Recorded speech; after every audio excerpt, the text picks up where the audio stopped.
saya bukan dari bagian orang PT dan saya juga bukan bagian dari agent. Aku jeplak sak cangkemku kan boleh toh Mbak, bener nggak? Iya, sampean kan nggak terikat Nah, sama aku kan suatu YouTuber. peraturan. Aku kan YouTuber. Lah kalau sampean mintain tolong ke saya ya gak apa-apa. Kan aku YouTuber. Ya kan aku serahkan, aku sampaikan dan gitu loh. Saya nggak Iya, apa. makanya tadi kan ingin minta pengetahuan aja lah, solusi seperti itu. Boleh, gak apa-apa kan. Saya seneng malah ini tak upload biar yang tahu banyak. Nggak cuma sampean tok. Jadi kan saya menjelaskan sesuatu itu karena ada yang bertanya gitu loh, ngerti kan? Iya. Artinya soalnya saya juga dari semua konten-konten Samen itu banyak ilmu, banyak pengetahuan juga, maksudnya tentang kehidupan di sini ya Mas. Alhamdulillah, ternyata aku bikin sesuatu yang dihargai. Iya, nanti tak share ya, tak promosikan ya di grup itu. Iya, maksudnya biar mereka itu yang tidak tahu pengetahuan tentang Hongkong atau gimana peraturan lah atau apa-apa tentang PT lah, tentang agent seperti itu, biar nyari sampean kalau ada masalah juga ya bisa sharing-sharing pengalaman sampean lah ke mereka. Terima kasih Mbak E. Jadi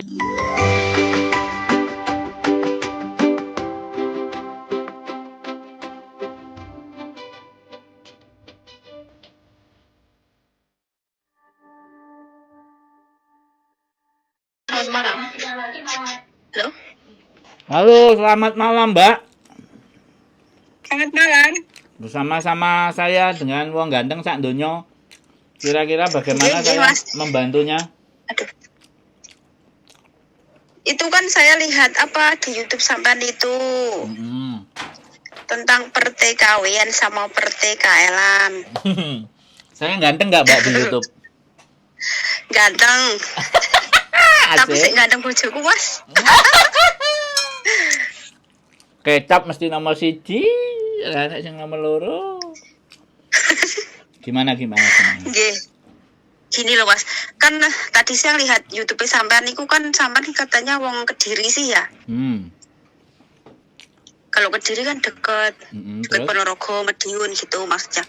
Itu kan mau tanya, itu kalau TKL mau ke sini udah ada majikan. Terus mau numpang proses, itu kira-kira biayanya berapa ya? Sepaket itu majikan sama TKL-nya. Kalau bisa ya jangan potongan lah. Jadi kalau saya bilang bicara jangan potongan itu terus PT ini oleh badine itu kok endi Mbak? Kan gitu. Kalau nggak potongan itu maksudnya satu paket itu semua yang bayar majikan gitu kan? Nanti itu kan yang bayarin majikan gitu loh. Iya, saya ngerti. Maksud sampean itu saya ngerti gitu loh. Tapi sekali lagi, kalau toh pun majikannya membayar semua. Majikan barang itu nek dikongkon bayar larang apa ya gelem, kan kayak gitu. Sebenarnya disitulah Mbak yang saya itu terkadang anak-anak selalu bilang minta gratis dan kalau bisa nggak bayar, kalau bisa yang bayar majikannya. Ya, secara teori, sekali lagi secara teori itu semuanya pingin begitu, tapi pada fakta dan kenyataannya sampean berangkat di bandara tidak ada surat dari PT, sampean kena. Nah sekarang pertanyaannya, ketika PT itu njaluk tinggi, ya kan, agent mikir nggak? Agent pasti akan mikir. Ya, agent mikir, ya daripada PT ku aku golek PT liyane, pasti begitu.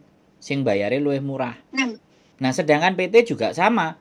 Setiap arek budal aku narjetno sakmene. Makanya kenapa potongan beda-beda. Kalau kita bilangnya semuanya ditanggung majikan, semua ditanggung majikan. Sekarang kalau sampean biaya prosesnya aja majikan. Agent-agent yang gede itu, agent-agent yang yang istimewa itu 16.000. Ya kan? Padahal biaya proses itu ndak lebih dari 3.000. Kudune batine agent itu 13 ribuan. Kalau enggak 10 ribuan. Itu badinnya agent. Lah untuk proses dari Indonesia otomatis kan harus dapat surat dari Indonesia, mulai uji kom semuanya. Lah PT Indonesia njaluk 5.000, njaluk 6.000. 13.000 dijaluk 6.000 kan sakjane agent Hongkong jek oleh 7.000. Nah, di Indonesia proses di Indonesia itu minimalnya menghabiskan cuma 5 juta lah. 6 juta kasarane ngomong. Bayar ini ono itu dan semuanya. Ya ini ono itu ya. Tak jelasin. PT nek njaluk 7.000 apa 6.000 Hong Kong dolar kan 12 juta. Kudune yo jek bathi 5 juta. Tapi kena opo mereka jek njaluk potongan. Bayangno. Iya.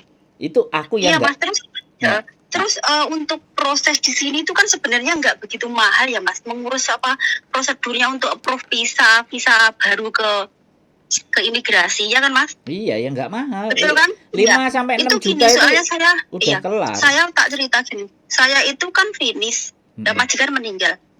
Terus dapat majikan baru. Saya tanya majikan saya, nenek saya, "Nek, kamu ngambil saya itu berapa?" "Saya ngambil kamu itu hampir 18.000. Makanya kalau kamu nggak mau kerja di sini, saya itu rugi banyak.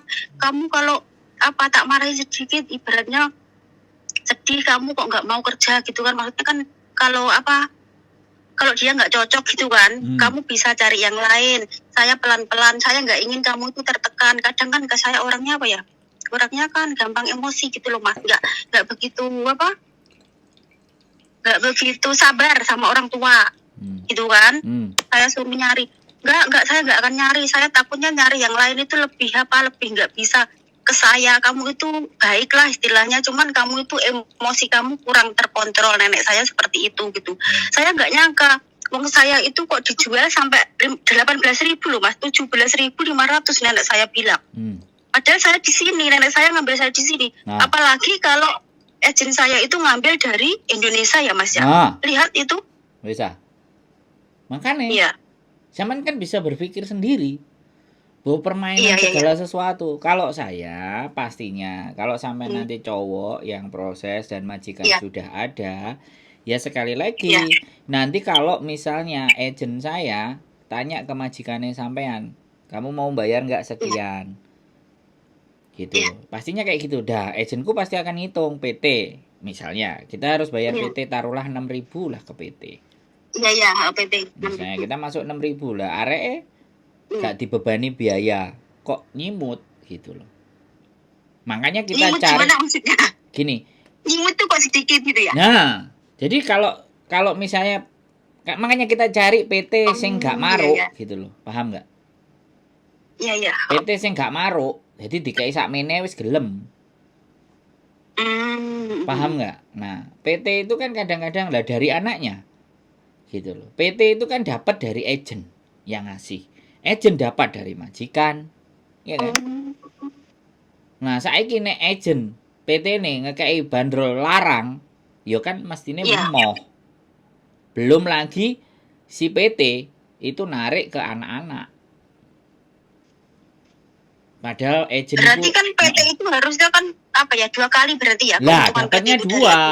Dari anak dapat gitu. Nah, sekarang kenapa kok bisa seperti itu? Ya karena pemerintah kita menghalalkan PT tetap ngurusi pemberangkatan teman-teman. Apa harus lewat PT gitu. Walaupun calling visa udah ada majikan kita itu mau jalan sendiri udah tahu prosedurnya ya ibaratnya. Enggak boleh gitu loh, harus lewat calo, lewat PT seperti itu. Nah, paham kan sampean? Jadi begitulah negara kita. Wis aku wani ae wis ngomong nang ngene. Sing penting kan awake dhewe ora nyebut nama PT gitu aja. Tidak ada identitas.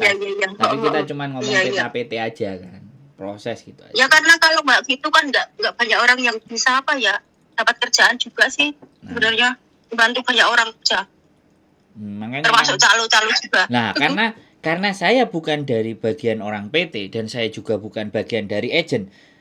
Aku jeplak sak cangkemku kan boleh toh Mbak, bener nggak? Iya, sama kan nggak terikat sama kan suatu peraturan. Aku kan YouTuber. Lah kalau sampean mintain tolong ke saya ya gak apa-apa, kan aku YouTuber. Ya kan aku serahkan, aku sampaikan dan gitu loh. Saya nggak. Iya makanya tadi kan ingin minta pengetahuan aja lah solusi seperti itu. Boleh, gak apa-apa kan. Saya seneng malah ini tak upload biar yang tahu banyak. Nggak cuma sampean tok. Jadi kan saya menjelaskan sesuatu itu karena ada yang bertanya gitu loh, ngerti kan? Iya. Artinya soalnya saya juga dari semua konten-konten Samen itu banyak ilmu, banyak pengetahuan juga maksudnya tentang kehidupan di sini ya Mas. Alhamdulillah. Ternyata aku bikin sesuatu yang dihargai. Iya, nanti tak tak share ya, tak promosikan ya di grup-grup itu. Ya maksudnya biar mereka itu yang tidak tahu pengetahuan tentang Hongkong atau gimana peraturan lah atau apa-apa tentang PT lah, tentang agent seperti itu, biar nyari sampean kalau ada masalah juga ya bisa sharing-sharing pengalaman sampean lah ke mereka. Terima kasih Mbak Jadi sekali lagi kan dengan penggambaran yang seperti itu kan teman-teman jadi paham. Ya, sudah bisa mengira-ngira lah. Kira-kira biaya ini berapa, potongan berapa, terus buat majikan berapa gitu. Nah, jadi kan kayak gitu. Nah, kalau cowok sekali lagi, kalau cowok itu kontraknya warnanya kalau yang perempuan kan kontraknya warnanya biru yang sekarang ini yang ada peraturannya nggak boleh ngelap jendela itu kan yang biru, yang baru. Iya, biru. Lah kalau cowok ini warnanya kelihatannya hijau. Berarti nggak sama. Saya belum. Terus kalau masalah itu Mas, apa prosedurnya, terus persyaratannya untuk mengajukan visa ke imigrasi itu cowok sama cewek sama enggak? Sama dong. Kalau tujuannya housekeeping loh ya, housekeeping. Ya itu PRT ya, housekeeping. Itu semua sama walaupun cowok sama cewek gitu loh. Cuman nantinya imigrasi akan menanyakan lah kok kamu butuh cowok. Ada pertanyaan ke majikan. Seperti itulah, benar-benar. Lah ini apa? Ini bagus Mas sampean ngomong seperti itu. Karena begini, ini apa TKL saya ini ya, dia kesini itu kan ada nyonya, ada tuan, ada anak kecil ya. Anak kecilnya umur berapa ya? 13. Ini dulu kan majikan saya gitu. Sedangkan sekarang kan suaminya itu udah tua, jalannya kan enggak apa Mas. Pakai kursi roda. Enggak fongpin itu jalan. Siap. Ya. Terus dia kan sebenarnya enggak begitu butuh, cuman kan kepingin nolong saya ya, biar bisa kesini itu suami saya gitu loh. Biar dia bisa kesini, bisa bekerja. Nanti setelah 2 tahun kan dia bisa bahasa Mas, bisa pengalaman, bisa apa, jadi bisa menjadi batu loncatan untuk mencari pekerjaan yang lain. Kan bisa ya Mas? Bisa banget. Lah, yang penting nanti dia sebentar. Kenapa? Sebentar. Yang penting nanti majikannya itu bikin surat, saya butuh ini karena saya laki-laki, kalau perempuan nggak kuat, kayak cowok kuat, ya dorong kursi. Berarti gini ya Mas, nanti kalau mengajukan itu mending lebih baik bukan jaga anaknya dia, tapi jaga suaminya dia karena udah tua gitu ya? Iya, yang kursi roda. Iya. Plus punya kebun nggak, punya apa yang memang harus dikerjakan oleh tenaga yang ekstra gitu loh maksudnya. Aduh, itu enggak Mas, enggak punya. Ya sudah, oke. Kalau ya sudah berarti cukup laki-laki aja kursi roda, karena kalau perempuan nggak kuat. Gitu aja. Iya, laki-lakinya itu tinggi besar orangnya. Nah, apalagi tinggi berat badannya. Nah, jadinya harapannya dia disuruh untuk apa? Kan sering ke rumah sakit ya, kontrol ya. Terus apa suka ke taman kemana-mana itu kan yang perempuan itu nggak kuat, maksudnya nggak ada waktu, dia kan sibuk gitu kerja. Betul lah, itulah cari job cowok yang bener ini kayak sampean gini. Ini job cowok yang bener, artinya dari orang ketiga. Orang ketiganya siapa? Sampean. Dari orang ketiga maksudnya? Ya sampean kan orang ketiga. Orang pertama majikan sampean, orang kedua calon PRT-nya yaitu suami sampean, dan orang ketiganya sampean yang menghubungkan ini loh. Seperti itu. Nah, kalau job cowok bener itu begini. Majikannya nyari gitu loh.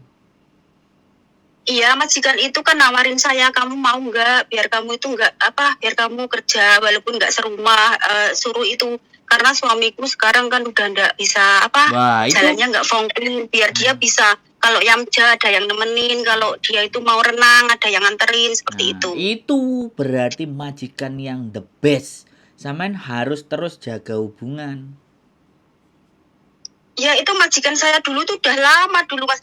Dia itu nawarin saya ikut dia itu sampai kapanpun dia mau, sampai saya umur 60 lah, umur berapa, sampai saya nggak kerja di sini dia mau, karena dia orang Cina sebenarnya, di sini nggak ada keluarga, sedangkan saya itu udah dianggap dia itu keluarga seperti itu. Nah, apa sampean kok pindah saiki ke majikan lain? Karena dulu itu anaknya nakal Mas, saya itu orangnya nggak sabar, anaknya suka suka mukul. Ya dicoba aja, Bu. Saya sudah pindah itu 2 majikan, 3 majikan, dia selalu mencari saya. Tiap minggu itu saya datang ke rumahnya dia hanya untuk menjenguk gitulah. Kadang Bagus, ya keren. bantu dia itu nyapu, ngepel apa itu, tapi enggak kerja. Saya cuma sebatas apa ya? Kayak keluarga seperti itulah. Ya, wis Kadang pokoknya ya makan-makan bareng gitu. Sak dermone lah intine nek sampean pengen nyapu-nyapu apa-apa ya sak senenge lah ibaratnya. Ngewangi sithik-sithik. Iya, di rumah itu iya seperti itu. Karena dia tuh udah ngambil tapi nggak cocok anaknya sendiri TKW-nya sendiri yang mundurkan diri gitu loh, nggak cocok, nggak tahu, padahal dia orangnya baik, cuman emang dia itu kalau marah itu kadang jerit-jerit, teriak-teriak, tapi marahnya itu ke anaknya itu karena anaknya nakal, bandel gitu loh. Iya, karena anak kebutuhan khusus. Jadi memang harus dicoba jabu, digalek nombe-nombe nambah disolawati ben tingkah lakune enggak ekstrim. Kok tahu sampean sebenarnya nggak kebutuhan khusus loh, tapi anaknya emang gimana ya? Loh. Ya Allah, nggak dengerin orang sama sekali, Mas. Bener, Mas. Gini loh, Mbak. Kenapa anak seperti itu? Karena nggak ada kasih sayang dari orang tua. Ditinggali terus. Coba sampean kan ada di situ. Ada nggak mereka merhatiin anaknya? Ada nggak waktunya makan, bangun tidur? Ibunya itu selalu memukulin dia lah. Dipukulin tuh sampai gosong-gosong, Mas, sampai melepuh itu pakai hanger itu. Nah, itu. Saya itu nangis waktu itu, dia tuh dipukulin, terus saya itu rangkul anak saya, kalau mau mukulin, ayo sekalian pukulin aku. Gitu kan. Terus ibunya itu diam.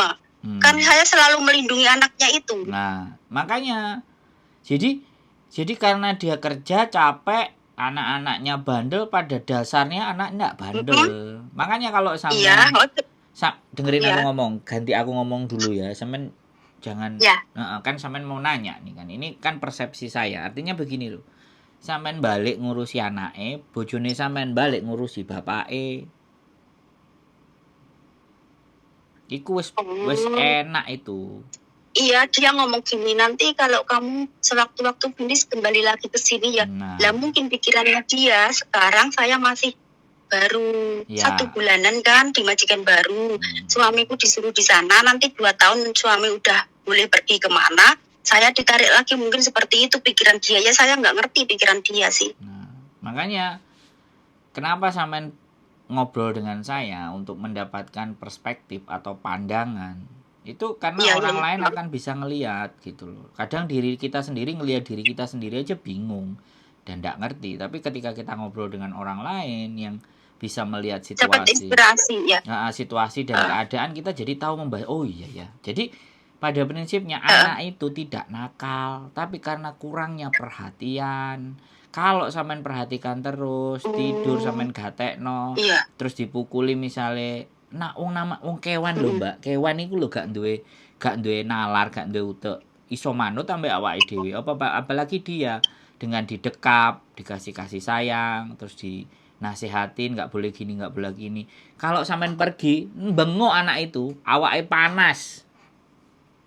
Kalau sampean lihat teman-teman yang dia itu sering nelponin saya loh. Saya udah pindah itu selalu nelponin saya. Terus dibilangin sama ibunya, dia udah pulang ke Indonesia, dia jaga keluarganya seperti itu, padahal saya masih di sini. Sampean ngerti nggak sepupune bojoku, saudara sepupu misanan itu pernah juga ke majikan, ibu sabar, bapak marah sampai arek kecil itu kayak dicekik, kadang disuruh di luar dingin-dingin berdiri. Dengerin saya ngomong dulu, ini bagian pengalaman. Jadi ketika kayak gitu kan kitanya nggak tahan dilihat anak gitu kayak gitu kan. Sedangkan orang Hongkong kayak gitu dalam mendidiknya benar, dia nggak paham, dia nggak ngerti, aku nggak ngerti itu cara mereka. Itu kesempatan kita jadi masuk. Ketika anak itu sudah sama kita, sudah wis sampai gede pun dia akan cari. Dan anak kecil tadi itu jek goleki sepupuku sekarang dibawa ke UK, ke England. Karena pada saat dia itu dimarahin dan dia itu sampean dekap, sampean rangkul, itu ikatan batin ngiket, Mbak. Jadi dia merasa dilindungi. Itu yang nggak akan lupa. Dan anak kecil itu tidak boleh dikasari. Pantesan, betul ya. Pantesan saya itu jaga anak dari tahun 2014 sampai sekarang udah SMA mungkin. Selalu nyari saya. Pertama ketemu udah 4 tahun nggak ketemu. Gini, Cece, maafkan saya ya, kenapa? Dulu saya sering marahin kamu, mukulin kamu. Dia tuh udah tinggi, besar, ganteng, itu meluk saya, dia itu nangis terisak-isak di pelukan saya itu.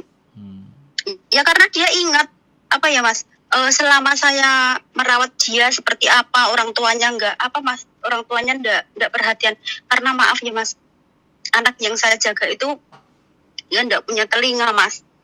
Dia pakai alat, terus udah dioperasi itu 3 kali kan ya kepalanya itu. Terus dia pakai alat itu kan dengernya itu enggak begitu kedengeran ya. Kalau ngomong itu kan enggak jelas seperti itu ya, kayak anak kekurangan gitulah. Dia itu ingat saya itu gimana ke dia. Saya dimanapun kerja itu selalu dicari sama neneknya dia. Sampai sekarang itu masih hubungan Mas, selalu kalau libur itu ditelepon, dicari, kita makan bareng bertiga, jalan-jalan seperti itu ya. Mungkin ya tadi sampean bilang apa ya Mas, ikatan batin, dia itu tahu ngerti kalau kita itu ke dia seperti apa gitu. Ya itulah perbedaan CC Indonesia sama Filipina itu di situ. Makanya sekarang iya, kita kerja pakai hati seperti itu mungkin ya. Oke, sekarang kita balik ke tema. Kalau suaminya sampean oke dan sampean percaya proses dengan kami, ya nggak apa-apa. Kita coba dulu, ya kan? Kita tanya dulu. Nanti agenku bilang sampai berapa. Selama ini kalau kita cuma ngomong, sebenarnya kita itu sebenarnya bayar PT Indonesia cuma 6.000 Hongkong dolar sebenarnya. Di PT maksudnya? Ya, makanya nanti kalau 6.000 misalnya, potongan 6.000 itu kan potongan mana yang ada 6.000? Nggak ada kan? Potongan mesti 6 bulan 2.500-an. Nah, iya, 6 bulan ya, 3 saya bulan. Ngerti, tapi nanti ketika sampean bisa bahasa Kantonis, sampean bisa ngomong sama agentku, sekalian biar dia ngomong juga sama majikannya itu. Jadi biar rundingan. Nah, mungkin kan ngomong sama sampean kalau ngomong sama majikan sama, beda pastinya. Nanti akan disampaikan ke sampean. Iya. Gitu loh, dan berapa potongannya, karena pastinya harus bikin paspor juga. Si PT itu mau memproses kalau paspornya sudah ready. Paspor ready, data komplit. Begini Mas, saya mau tanya. Seandainya kita ngurus paspor sendiri itu kira-kira biayanya berapa ya habisnya? Ya silakan sampean kalau bisa. Enggak lah dipersulit sama mereka. Mau buat apa? Mau bagaimana? Mau seperti apa? Seperti itu. Iya. Berarti benar. Berarti kita buat paspor itu harus kayak yang kolektif itu ya, sama-sama di PT seperti itu ya, sekelompok orang gitu. Ya. Kalau perorangan itu sulit gitu. Makanya dicoba Mbak, biar sampean itu bisa membuktikan. Nek aku wis ngandel, aku itu sampai loro ati sama pejabat imigrasi. Gara-gara ngeterno anak, mau bikin paspor, alasannya jalan-jalan, karena ketemu majikan, majikannya nyuruh, suruh loihang, malah kamu model kayak gini aja jalan-jalan ke Hongkong. Tapi ya semuanya depend officer. Itu di depan mata aku, terus aku ngamuk, aku nyamperin deket, Bu. Sampean itu petugas, pejabat publik. Tapi kok ngomongnya penak udel itu sampai satpam. Satpam sampai misah, melerai di situ. Makanya dari situ aku sakit hati, aku nggak seneng dengan hal yang kayak gitu. Makanya kalau memang bisa bikin sendiri, bagus. Tapi kalau nggak bisa, ya sudah. Bagaimana intinya kan kayak gitu. Seperti dan saya kebetulan ini itu ada kan 2. Saya tuh nyuruh suami saya, coba Mas kamu itu ngurus sendiri, jalan sendiri, biar ada pengalaman gitu ngurus paspor gimana, apa persyaratannya seperti itu kan. Boleh suruh. Bentar, sampean dengerin saya sekarang. Jadi jangan dipotong. Nanti kalau dipotong nggak selesai ngomongnya. Oke. Sampean suruh kebanyakan, bikin sendiri. Aku pengen nyamperin istriku, bilang aja gitu. Kalau itu bisa tambah enak, bayarnya nanti murah. Soalnya kalau paspor biasa kan paling 355 lah. Kalau bayar pakai PT kolektif itu dikenakan 1.500.000 lah kan. Coba. Loh, katanya kok lewat PT lebih murah dari perorangan seperti itu, apa benar? Mana yang benar Mas? Ya sampean coba aja, sampean dicas berapa dari PT gitu aja. PT itu ngecasnya kan nggak per pasporan. Ada yang per pasporan. 2 juta 2 sekian sama medical sama apa campur-campur gitu kan. Misalnya 3 item. Makanya sampean coba sendiri. Gitu loh. Tambah pengalaman lagi saya Mas. Oh ya jelas loh. Ngomong sama saya itu kudu banyak isinya. Iya. Gitu loh. Jadi nggak apa-apa. Kalau memang sampean, sekarang saya orangnya ada, ya kan. Di YouTube ada. Saya ditemuin juga bisa. Memproses ya juga punya, ibaratnya. Bisa, ngerti, paham. Iya. Nah, sekarang kan tinggal balik ke dirinya masing-masing. Percaya atau enggak, kan gitu aja tuh. Karena saya nggak nyari. Saya bukan sponsor loh ya. Saya nggak nyari, saya nggak maksa. Oh iya. Iya. Sampai telepon saya. Berkali-kali pun. Dari tadi nggak saya angkat-angkat. Akhirnya ya malam ini. Iya, tahu Saman kan sibuk banyak yang nyari. Iya, makanya saya sebenarnya bikin konten. Sibuk itu nggak kemana-mana, ya bikin konten aja. Gitu loh. Jadi kerjaan saya kan memang bikin konten. Jadi seperti itu Mbak Iya. Kalau memang iya nggak apa-apa. Tinggal saya kondisikan. Agent saya tak siapin. Kalau majikan sampean enek, apa mungkin ditelepon nanti majikan sampean. Terus disampaikan. Angkanya sampai berapa, bagaimana. Nah, nanti sampean agentnya telepon sampean juga. Karena jeneng kan wong Hongkong, bosone kan pastinya basa Kantonis. Nek sampean kan wis iso. Iya. Kalau perlu sampean bisa ketemu sendiri sama dia, oke, tambah enak. Sampean ngomong-ngomongan dhewe sama dia. Bisa? Iya. Kan asik. Bisa. Jadi gitu ceritanya. Ya, jadi kalau bilang buat jaga bapaknya yang pakai kursi roda, jangan jaga anaknya. Nanti nggak masuk akal menurut mereka. Istrinya si Dadai kan kerja sibuk. Nah, suaminya pengen jalan-jalan ke Loyan Yun, pengen berobat, kemudian ke taman, apa semuanya kan pakai kursi roda capek. Ya ini suami saya yang handle. Iya. Ini. Tapi yang jadi masalah istrinya itu kerjanya di rumah loh Mas, cuman di komputer sama di HP seperti itu, nggak kerja kantoran gitu, gimana bisa nggak? Karena mereka itu orang bisnis, saya nggak tahu bisnisnya apa ya gitu. Sudah, nggak usah diperdulikan. Ya sudah, biarkan dia bisnis. Yang penting kan dorong kursi roda untuk jalan kemana-mana itu kan sudah nalar dan logikanya orang imigrasi kan paham, Mbak. Iya. Coba sampean pelan-pelan gunakan logika sama nalar. Sampean ngenengan kira-kira iso enggak ya? Oh iya masuk akal. Saya itu sebenarnya bikin konten. Saya bikin konten itu supaya orang itu punya gambaran. Oh iya. Jadi dalam biar yakin seperti itu. Jadi kalau jaga anaknya itu kan enggak mungkin, kenapa enggak cari perempuan gitu kan. Pasti seperti itu pertanyaan. Ngono loh, Mbak. Jadi kita itu yang logis-logis yang masuk akal aja yang kita bahas. Iya. Bisa dipahami? Iya Mas, bisa. Ya wes, kalau iya nanti coba deh saya tak ngomong, nomornya sampean tak simpen kan? Ya, terus saya juga tak ngasih tahu sama suami itu biar dia itu pelan-pelan ngurus dulu paspornya kalau bisa. Ya jangan pelan-pelan. Enggak usah. Jangan pelan-pelan, langsung saja coba gitu loh, Senin. Iya, jangan pelan. Iya.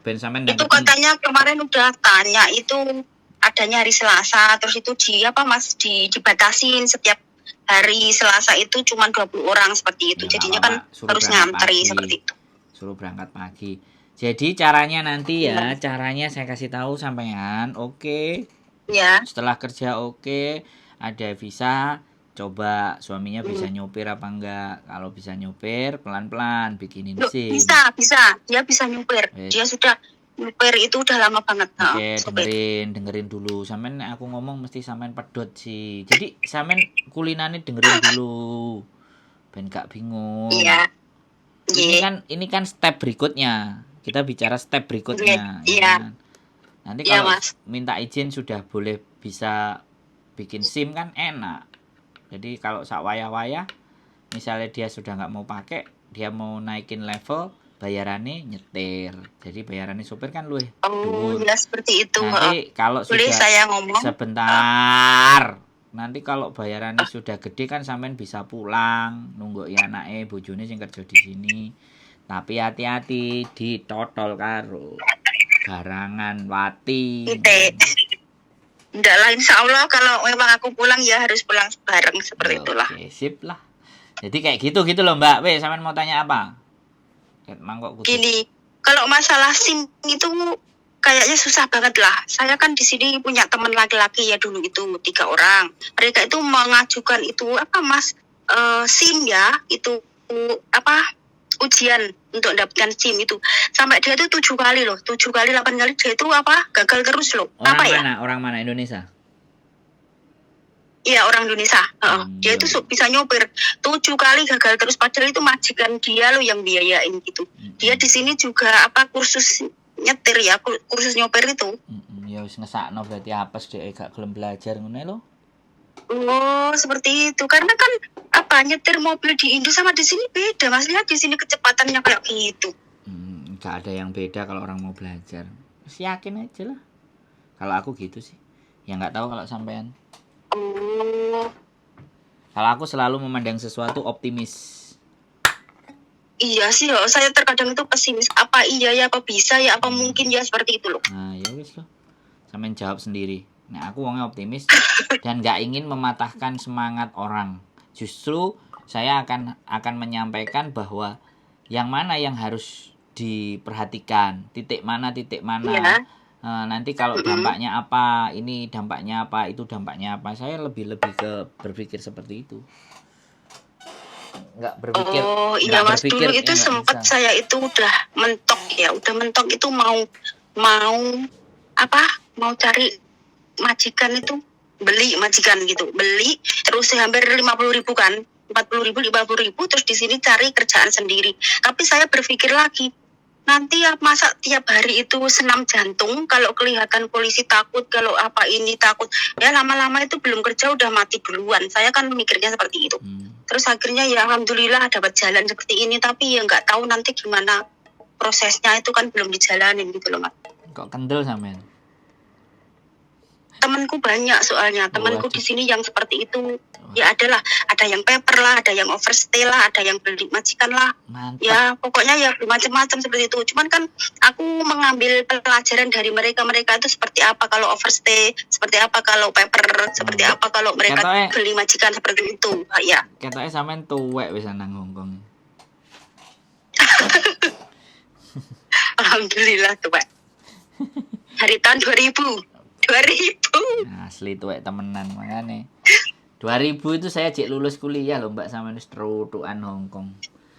Oke, seperti itu ya ceritanya. Iya, Mas. Pasti bisa. Makasih banyak ya. Udah segitu aja. Makasih infonya. Oke. Kabar-kabar. Ya, minta doanya juga ya, semoga prosesnya lancar. Ya, nanti kabar-kabar lagi. Ya, makasih ya Mas ya. Oke, yuk, bye-bye. Selamat malam. Assalamualaikum. Waalaikumsalam warahmatullahi wabarakatuh. Ini loh, pekerjaan cowok yang benar itu harusnya begini. Kalau mau jadi PRT loh ya. Tapi kalau tenaga profesional ya pasti beda, nggak seperti ini caranya. Ini yang khusus ke jalur PRT. Itu saja, saya mau minum kopi. Keep stay tune in my YouTube channel and see you, bye-bye.